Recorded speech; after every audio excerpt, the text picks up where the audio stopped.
Hello, my dear friend. I hope you are doing great. Welcome to my channel. If you have not subscribed it, please subscribe it and press the bell icon. Hit the like button also. And as you know, we have already covered 10 questions in our previous video regarding economics. And now I am going to start from the 11th question. If you have not visited all the video, please visit all the playlists in the channel. Let's get started beginning with the 11th question. With respect to the national income accounting system in India, consider the following statements. इसमें बोला है कि national income accounting system है जो हमारे देश में कि देश की जो इनकम काउंट की जाती है उसके बारे में स्टेटमेंट दी गई हैं. The national income estimation is the responsibility of the national statistical office. जो नेशनल इनकम कैलकुलेट करने की रिस्पॉन्सिबिलिटी होती है नेशनल स्टैटिस्टिकल ऑफिस, ये पूछा गया है. पहले क्या होता था? CSO, central statistical office, national sample survey office. अब इन दोनों को मिला के NSO, नेशनल स्टैटिस्टिकल ऑफिस बना दिया गया है. तो ये रिसेंट की कहानी है, 3-4 साल पहले की. The production method, expenditure method and income method are use separately for calculating national income. इसमें बोला कि जो नेशनल इनकम मान लो कैलकुलेट होती है तो क्या वो इनकम मेथड पे सेपरेटली होती है और नेशनल इनकम जो एक्सपेंडिचर मेथड पे सेपरेटली होती है. And the third one is India follows the system of national accounts 2008 adopted by the United nation statistical commission. कि जो हम नेशनल इनकम अकाउंटिंग के लिए 2008 का जो यूनाइटेड नेशन ने कमीशन ने जो रूल बना था वही फॉलो कर रहे हैं. Which of the statements given above are correct. मतलब ऊपर दी गई स्टेटमेंट में से कौन सा करेक्ट है. आप अपना आंसर मार्क कीजिए और आपको अटैम्प्ट जरूर करना है. क्वेश्चन आप अटैम्प्ट करने के बाद फिर आप आंसर को देखोगे तो आपको चीज़ें बहुत टाइम तक याद रहेंगी. अब आपको मैं एग्जैक्ट आंसर बताता हूँ. और हिंदी में एक क्वेश्चन प्रोवाइड किया हुआ है. हिंदी एंड इंग्लिश में दोनों स्टूडेंट पढ़ सकते हैं जो हिंदी और इंग्लिश के स्टूडेंट हैं. फर्स्ट एंड थर्ड इसका करेक्ट आंसर है. एक्सप्लेनेशन देखते हैं. इसमें बोला गया कि नेशनल इनकम जो एस्टिमेशन है रिस्पॉन्सिबिलिटी NSO की होती है, national statistical organisation, which comes under ministry of statistics and programme implementation. And there are 3 ways to calculate country domestic product. Income method, expenditure method, और जो भी मेथड हम use कर रहे हैं इसका कोई डिपेंड नहीं करता, सबसे एक ही वैल्यू आनी चाहिए नेशनल जो हमारी इनकम है. तो इसमें बोला गया है कि जो GDP है, GDP कैलकुलेट होती है फैक्टर कॉस्ट पे across 8 industries and expenditure method is analysis how different areas of economic performing. मतलब जो है GDP कैलकुलेट होती है हमारी फैक्टर कॉस्ट पे कैलकुलेट होती है. एक टर्म आपको मैं बताना चाहता हूँ. एक तो होती है मार्केट प्राइस पे, एक फैक्टर कॉस्ट पे GDP. इन दोनों में डिफरेंस जानना आपके लिए बहुत इंपॉर्टेंट है. मार्केट प्राइस में क्या होता है, जो मार्केट में अवेलेबल रहता है. जैसे मान लो आप कहीं होटल में खाना खाने गए और आपने बिल पे किए 100 रुपये खाने के लिए, पराठा खाया 100 रुपये दिए, तो मार्केट प्राइस हो गया. बट जो मार्केट प्राइस हो गया उसमें से जो, क्योंकि अगर मान लो आप उस होटल के ओनर हो या दूसरा बंदा होटल का ओनर है, उसने 100 रुपये लिए आपसे, पर वो 100 उसके नहीं गए कि उसमें से उसको कुछ टैक्स भी पे करना पड़ेगा. उस टैक्स को निकालने के बाद फैक्टर कॉस्ट आता है. मोटा मोटा यही है. इकोनॉमिक्स को आप जैसे अगर टेक्निकली में समझोगे तो आपको बहुत प्रॉब्लम होगी. You have to learn economics by the vernacular examples. Local example से आप समझोगे तो आपके लिए ईजी रहेगा, लंबे टाइम तक याद रहेगा. India adopted the system of, जो क्या है, इंडिया ने एक सिस्टम अडोप्ट किया 2008 में, जो यूनाइटेड नेशन कमीशन ने एक रेजोल्यूशन दिया था. इंडिया ने 2015 में अडोप्ट किया है, क्योंकि तभी बोल रहे थे ना कि GDP इंडिया की कम हो गई है, क्योंकि उन्होंने बेस ईयर चेंज किया था 2004-05 से 2011-12 चेंज किया था. और ये अकाउंटिंग प्रिंसिपल यूनाइटेड नेशन और जो वर्ल्ड बैंक है, IMF है, इन सब ने मिलकर 2008 में एक रेजोल्यूशन बनाया था कि हम किस किस बेस पे किसी देश की इकोनॉमिक्स काउंट करेंगे. नेक्स्ट क्वेश्चन देखते हैं. 12th question. Which of the following is or are characteristic of the producer price index? हमने बहुत बार सुना है CPI, consumer price index. Consumer price index like micro economics, जो छोटे लेवल पे काम आते हैं उसको माइक्रो बोलते हैं। जो मैक्रो इकोनॉमिक्स होती है, जो उसमें हम WPI के मान लो कि होल सेल प्राइस इंडेक्स पे काउंट होता है। तो इसमें बात की गई CPI की, जो प्रोड्यूसर प्राइस इंडेक्स, मतलब जो प्रोड्यूसर है किसी चीज़ का प्रोड्यूस करने वाला, उसको क्या मतलब कितना खर्चा आ रहा है उसका प्रोड्यूस करने में। It represents the average age change over time in the selling of the price received by the domestic producer for their output. मतलब इस क्या ये स्टेटमेंट में बोला गया कि जो प्रोड्यूसर प्राइस इंडेक्स है उसके पैसे डोमेस्टिक प्रोड्यूसर को अपने आउटपुट के लिए कितना पैसा मिल रहा है, क्या वो होता है मतलब चेंज ओवर टाइम, जो टाइम के अकॉर्डिंग चेंज हुआ है। And the second one is indirect tax are included while calculating it. मान लो PPI में क्या इनडायरेक्ट टैक्स इंक्लूड होते हैं। Unlike the WPI it include services also, मतलब WPI में क्या सर्विसेज काउंट होती हैं, इसमें भी सर्विसेज काउंट होती हैं क्या। आपको अपना करेक्ट आंसर बताना है। इसका एग्जैक्ट आंसर डी है, first and third answer D correct है। एक्सप्लेनेशन देखते हैं। इसमें बोला गया कि जो PPI है ग्रुप ऑफ इंडेक्सेस है the calculates represents average over time in selling price received by GDP domestic produce of the, मतलब क्या है एवरेज प्राइस है ये, एवरेज चेंज, जो एवरेज चेंज हुआ over period of time, producer को जो प्रोड्यूस करने में डोमेस्टिक प्रोडक्ट्स आउटपुट देने के लिए कितना चेंज आया उसको ही PPI इंडेक्स बोलते हैं।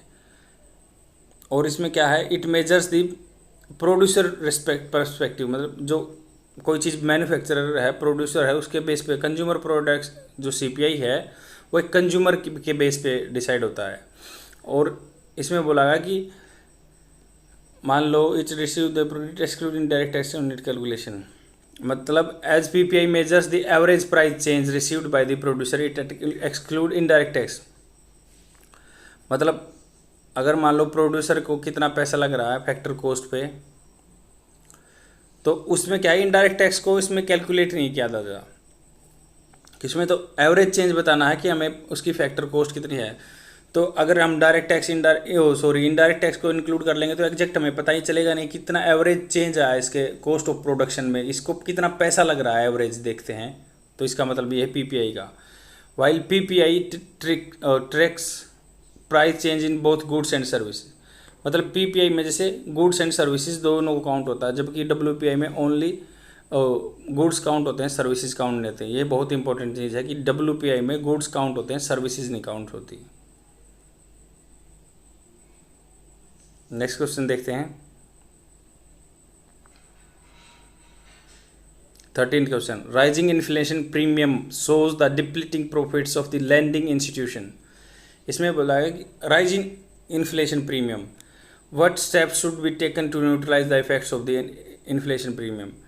इन्फ्लेशन होता है महंगाई, प्रीमियम किस्त, राइजिंग इन्फ्लेशन मतलब क्या होता है। आप किसी से, कल भी मैंने एक एग्जांपल बताया था कि अगर इन्फ्लेशन मार्केट में है, अगर इन्फ्लेशन मार्केट में तो बोरोवर को बेनिफिट होगा क्योंकि परचेजिंग पावर पैसे ही कम हो गई, वो रिटर्न करेगा तब, और लेंडर को नुकसान होगा जो जिसने आपको पैसे दे रखे, क्यों, उसकी परचेजिंग पावर कम हो गई। तो उसने तो पहले जब दिए थे उसको परचेजिंग पावर ज़्यादा थी 100 रुपये की, बट अब कम हो गई, 100 रुपये में कम चीज़ आती है महंगाई की वजह से। तो प्रीमियम, अगर मान लो उसको लेंडर को कम नुकसान हो तो उसके लिए प्रोविज़न के लिए प्रीमियम बोलते हैं कि अगर मान लो इंटरेस्ट से ज़्यादा ये प्रीमियम और लगती है, बैंक आजकल लगाते हैं। इसका क्वेश्चन देखते हैं। फर्स्ट स्टेटमेंट है the lender should decrease the nominal rate of interest. Nominal rate मैं बता देता हूँ। जैसे नॉमिनल तो होता है जो स्टार्टिंग में डिसाइड होता है कि ये आपको रेट लगेगा अगर बैंक से लोन ले रहे हैं, तो बट वो गवर्नमेंट बैंक रिवाइज करते रहते हैं उसके लिए, क्योंकि वो महंगाई बढ़ती रहती है, इन्फ्लेशन, तो उसी को बोलते हैं inflation premium. RBI should follow a tight credit policy. RBI को टाइट क्रेडिट पॉलिसी फॉलो करेगा तो क्या उसको इन्फ्लेशन प्रीमियम को कंट्रोल कर सकता है। Select the correct answer using the below.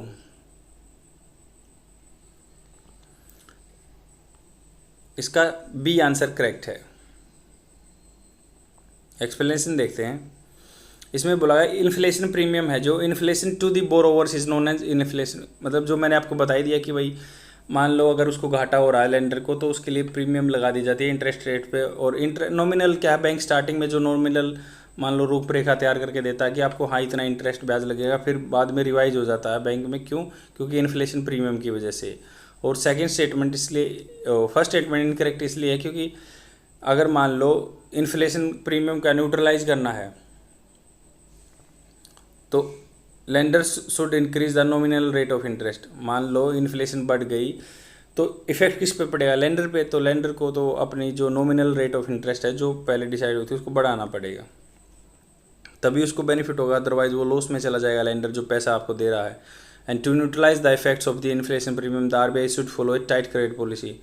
Tight credit policy होता है जब आप मान लो कि इंटरेस्ट रेट ज़्यादा बढ़ा दे, आरबीआई इंटरेस्ट रेट बढ़ा देगा तो वो अपना इन्फ्लेशन को रिकवर कर लेगा, जो प्रीमियम को है सब मर्ज कर देगा। नेक्स्ट क्वेश्चन देखते हैं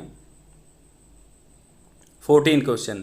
with reference to the value added method of the national income accounting consider the following statement. इसमें बोला है कि value added method of the national income, क्योंकि जीवीए अपने टर्म सुनी होगी, ग्रोस वैल्यू एडेड। आपको मैं बताती हूँ, जैसे एक जीडीपी होती है, जीडीपी क्या है, ओवरऑल बेस में मान लो बहुत सारे इंडस्ट्रियल फैक्टर को काउंट करके तब जीडीपी डाटा। जीवी क्या होता है, पर्टिकुलर एक मान लो सेक्टर के लिए होगी। जैसे मान लो आप माइनिंग के लिए मान सकते हो gross value added. Gross value added क्या होता है, मान लो आपने कितना उसमें एडिड किया सर्विस में, और इंटरमीडिएटरी चीज़ें हैं मान लो, उसके लिए इनपुट जो आपने पैसा लगा तो उसको माइनस कर देते हैं। ये एग्जैक्ट मेथड है जीडीपी हमारे देश की ग्रोथ मापने का।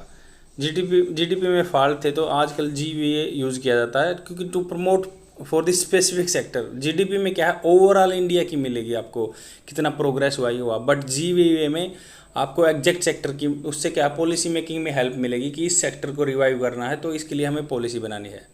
क्वेश्चन पे आते हैं। And gross value added at basic price it includes production subsidies available on the commodity. मतलब जो जीवीए है इंक्लूड करता है क्या, सब्सिडी को।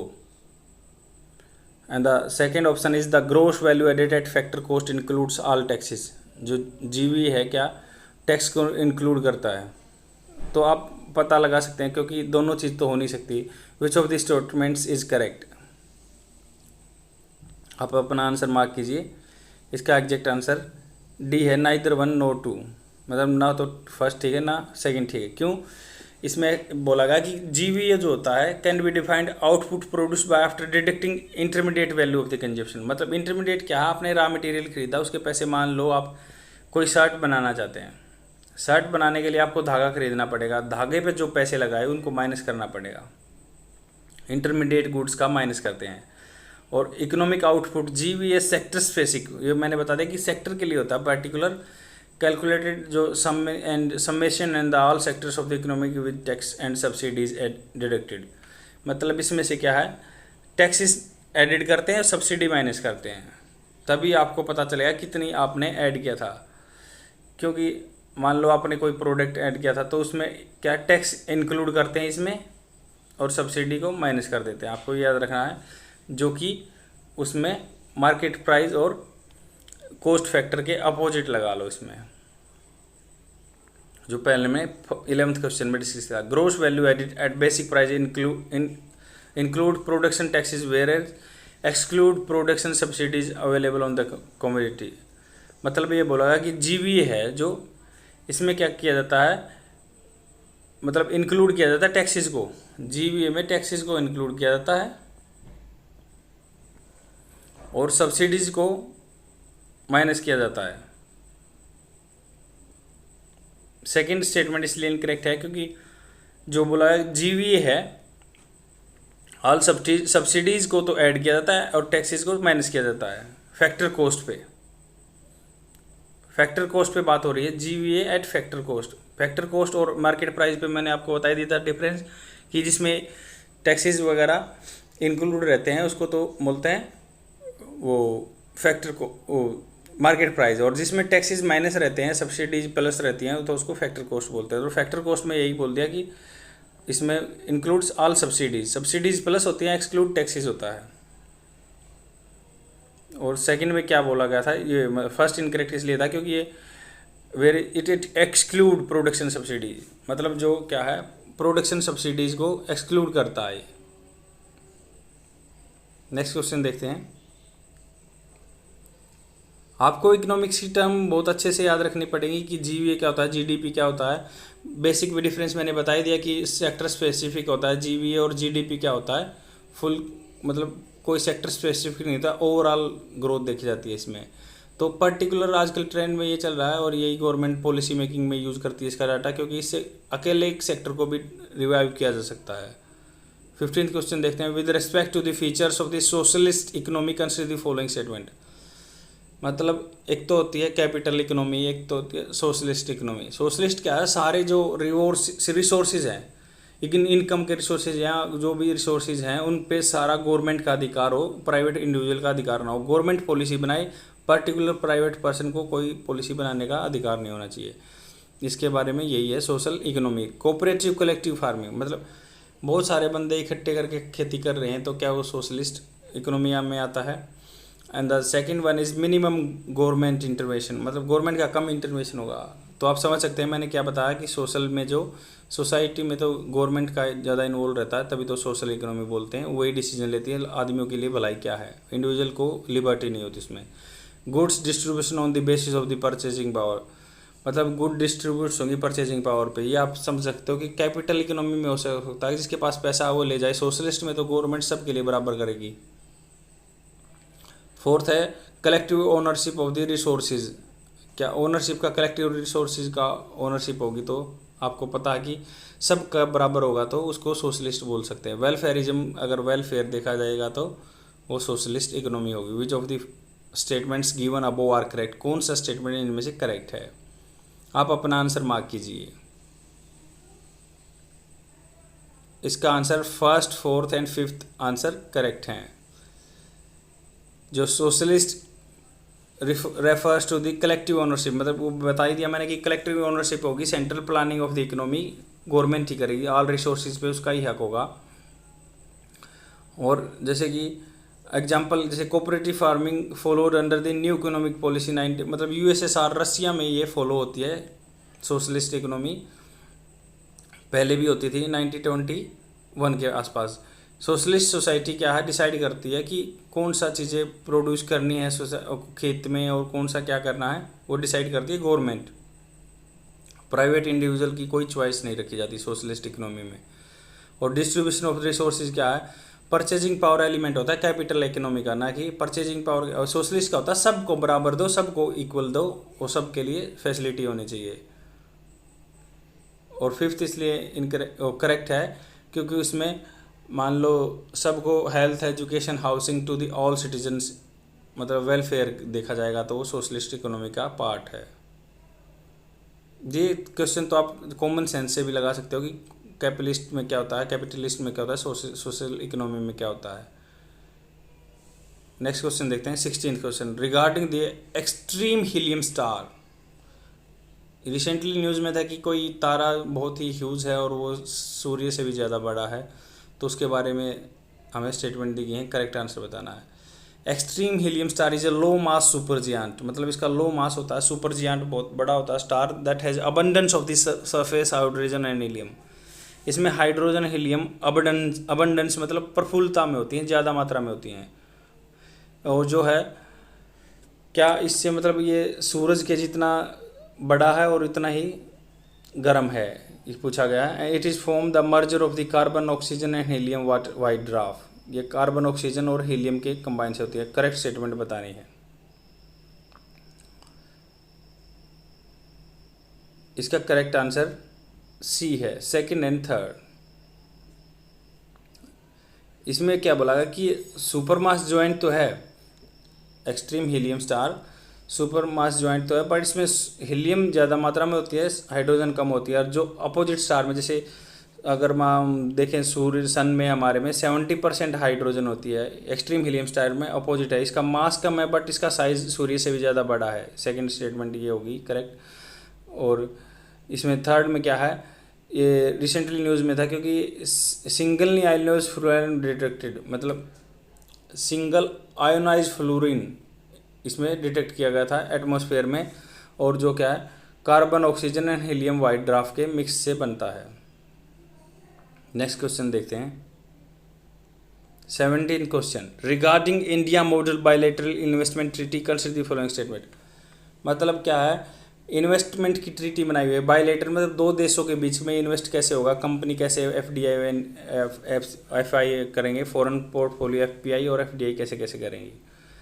तो क्या it aims to increase foreign investment by protecting the investment made by the investor for both the countries. इसमें बोला गया है कि जो फर्स्ट स्टेटमेंट में कि क्या होता है इसका एम क्या होता है, टारगेट क्या होता है कि फॉरेन इन्वेस्टमेंट है उसको investment made by the investor for the both countries, मतलब दोनों कंट्रियों के बारे में इन्वेस्ट किया जाता है, उनको इन्वेस्टर को सेव करना इसका काम है। It contains a clause mandating exhaustion of the domestic remedy prior to an, मतलब इसमें बोला है कि इसमें एक कंडीशन होती है, क्लोज है कि पहले जो प्रॉब्लम रिजोल्व करने के जैसे कंट्री के इनसाइड है बाहर जाने से पहले। Third statement, it promotes fair and equitable treatment to create a level playing field for all a foreign investor। मतलब इसमें बोला गया कि जो फॉरेन इन्वेस्टर है उनके लिए क्या लेवल प्लेइंग फील्ड प्रोवाइड कराता है। विच of the following statements is correct. आप अपना आंसर मार्क कीजिए। इसका first and second correct answer है। एक्सप्लेनेशन बताता हूँ मैं आपको। एक्सप्लेनेशन में क्या दिया गया है, जो बायलेटरल इन्वेस्टमेंट मॉडल है, मतलब बायलेटरल मतलब दो लेयर पे दो देशों के बीच में बायलेटरल बोलते हैं। इन्वेस्टमेंट ट्रीटी होती है कि भाई कौन से देश में कैसे कैसे इन्वेस्ट करेगा। 2016 में ये क्या है, जो पहले 1993 की पॉलिसी आ रही थी उसके अपोजिट में आया। उसमें बोला गया कि क्योंकि मान लो जो इंडिया में टर्मिनेट हुए बहुत सारे बायलेटरल ट्रीटमेंट थे वो टर्मिनेट हो गए, बीच में रुक गए 2016 से 19 के बाद। तो ये क्या है, नेगेटिव सिग्नल जो ग्लोबल इन्वेस्टर हैं तो इसलिए इंडिया में आएंगे नहीं, तो इसके लिए पॉलिसी चेंज की गई। तो इसमें बोला गया कि enterprise based on the definition of the investment, मतलब पैसे का इन्वेस्टमेंट कितना हो रहा है, नॉन डिस्क्रिमिनेटरी है, थ्रू प्रोसेस नेशनल ट्रीटमेंट है कि तो उसके द्वारा एक सिस्टम ऐसा बना दिया कि बायलेटरल इशू उसमें देखा जाएगा कि कौन सा कब रिजोल्व हो रहा है, क्या क्या इशू हैं। और इसमें बोला गया कि डेफिनेशन ऑफ इन्वेस्टमेंट है, डिस्क्रिमिनेटरी ट्रीटमेंट है, एक दूसरे के खिलाफ डिस्क्रिमिनेशन हो रहा है, तो उसके बारे में ये बात की गई है। तो इसमें एक टर्म यूज की हुई है, देखो, investor state dispute settlement ISDS provision requires investor exhaust all local remedies, मतलब पहले इंडिया में जितनी रेमेडीज है बचाव है उनको करो, उसके बाद बाहर जाओ, ये इसमें प्रोविज़न है। स्टेटमेंट 1 इसलिए करेक्ट है क्योंकि ये बोला गया कि अगर मान लो जो इन्वेस्टर है उसके इंटरेस्ट को बचाने के लिए है, दोनों कंट्रियों के इन्वेस्टर के बचाने के लिए पॉलिसी लाएगी है। और इसमें क्या है, एग्जॉशन मतलब जो इंडिया में मान लो रिसोर्सेज है रिजोल्व करने के, तो पहले उनको अवेल करो, बाद में बाहर जाने के बाद। क्योंकि इंडिया में लगभग इसमें डाटा दिया गया है कि लगभग 1500 डेज 1445 डेज लगते हैं किसी को ईज ऑफ डूइंग बिजनेस में हमारा 163 पे 190 कंट्रियों में से। क्योंकि बोलते हैं यहाँ भी कोई कॉन्ट्रैक्ट इन्फोर्स करने के लिए इतना 2-3 साल सेटअप होने के लिए लगता है। अगर मान लो कोई यहाँ से वाइंड अप करके अपना कंपनी बंद करके जा रहा है तो उसके लिए लगभग 10-15 साल उसको लग जाते हैं क्लोज करने में भी, इसलिए उसकी हमारी रैंक डाउन है। और इसमें बोला गया कि bilateral investment treaty fair and equitable treatment नहीं होता। कुछ मान लो कंपनी को कुछ को फेवर किया जाता है क्योंकि वो देश के हित में काम कर रहे होते हैं, तो इसलिए ये इनकरेक्ट आंसर है। नेक्स्ट क्वेश्चन देखते हैं।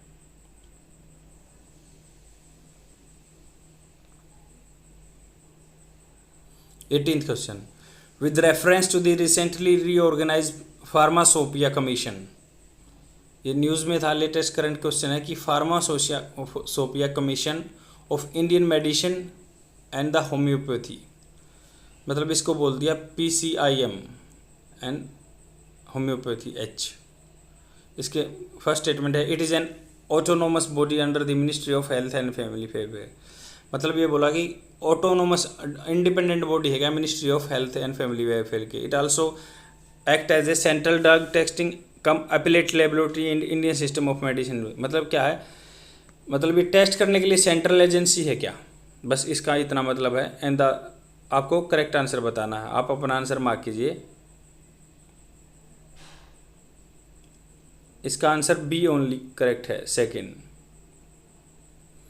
इसमें बोला गया to central laboratory with the pharmaceutical laboratory for Indian medicine, PLIM बोलते हैं इसको। मतलब लेबोरेटरी से आप याद रखो, इंडियन मेडिसिन के लिए लेबोरेटरी है PLIM, और होम्योपैथी के लिए भी लेबोरेटरी है। होम्योपैथी फार्माशोपिया टर्म है और लेबोरेटरी है। तो इसमें एस्टैब्लिश की गई थी subordinate officer ministry of family and welfare के अंदर। दो ये लेबोरेटरी हैं, जैसे होम्योपैथी के लिए है और इंडियन मेडिसिन के लिए है। 70 और 75 में रिस्पेक्टिवली ये बनाई गई थी। और तो ये डिज़ाइन किया गया था सपोर्टिंग PCIM जो है इसको सपोर्ट करने के लिए, फार्माशोपिया जो मान लो होम्योपैथी के लिए, उसको सपोर्ट करने के लिए 2 डिपार्टमेंट बनाए गए थे 1970 और 75 में। क्यों जो 3 जून 2020 को ये बनाया गया है, क्योंकि ये पहले एस्टैब्लिश थी, री एस्टैब्लिश किया हुआ है इसको। And the second statement is correct, क्योंकि जो ये central drug testing cum appellate laboratory India system of medicine homeopathy are the key fields of the activity. मतलब क्या है, टेस्टिंग का भी इसका की फील्ड्स है, यही बोला गया है। नेक्स्ट क्वेश्चन देखते हैं, 19th question, which of the followings are the included in the final net national product at factor cost. ये भी NNP एक होता है मार्केट प्राइस पे, जिसमें टैक्स इंक्लूड रहेंगे, और फैक्टर कॉस्ट है जिसमें एक्सक्लूड रहेंगे। ये इतना आप जान लो कि नेशनल प्रोडक्ट पूछा है, नेट नेशनल प्रोडक्ट। फर्स्ट इसका option, depreciation of the tractors use for tilling land. मतलब डिप्रिसिएशन, मान लो जो ज़मीन को जोतता ट्रैक्टर है उसकी वैल्यू में तो डिप्रिसिएशन आता है, कमी आती है, तो उसका ये पता करना है कि वो उसमें काउंट होता है कि नेट नेशनल प्रोडक्ट में, राष्ट्रीय आय में नेट आय जो है। The income of India ambassador working in Pakistan, क्या ये करेक्ट स्टेटमेंट है? The third one is the income of US based MNC operating in Bangalore US के, and taxes by this central and state government on petrol and diesel. And fifth है subsidies under the national food security act 2013। आप अपना answer mark कीजिए। इसका exact answer है C, first 3, third, fourth, fifth correct answer है।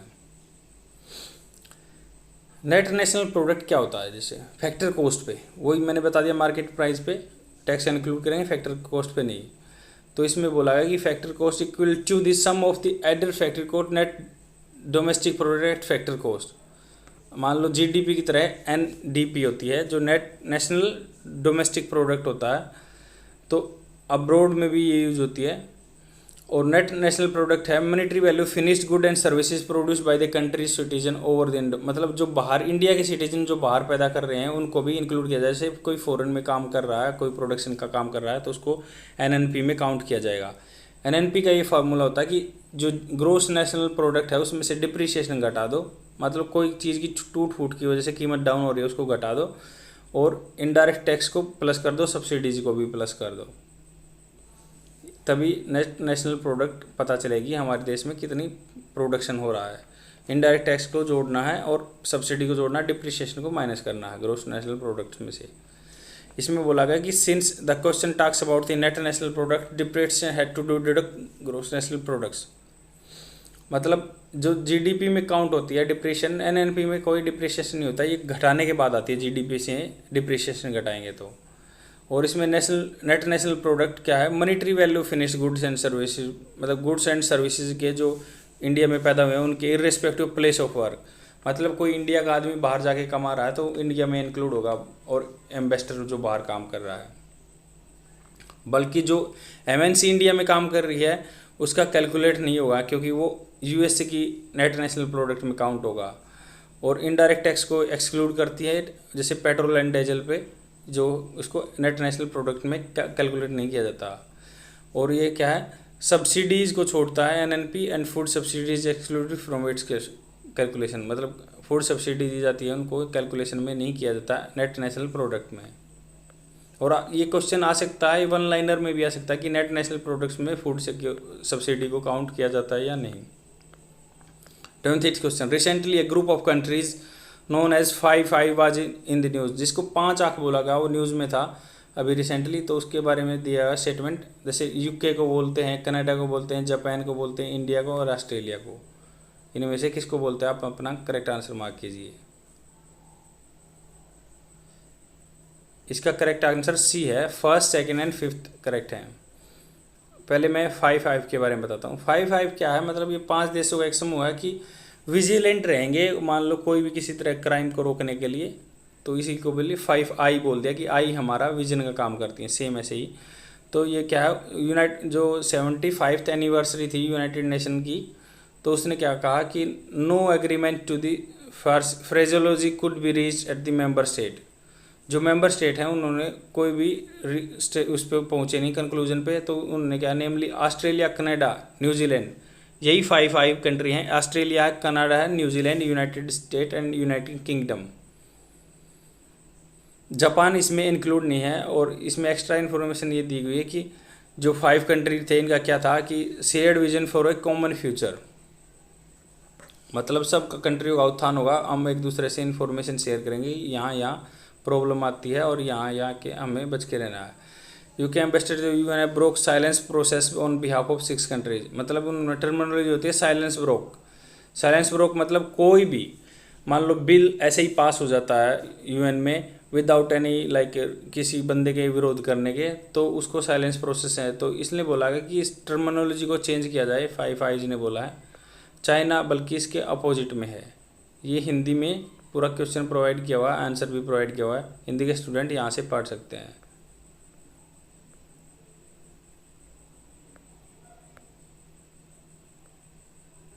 And that's all for today, friends. I will come tomorrow with more questions, and please share my videos among your friends who want to prepare for the UPSC.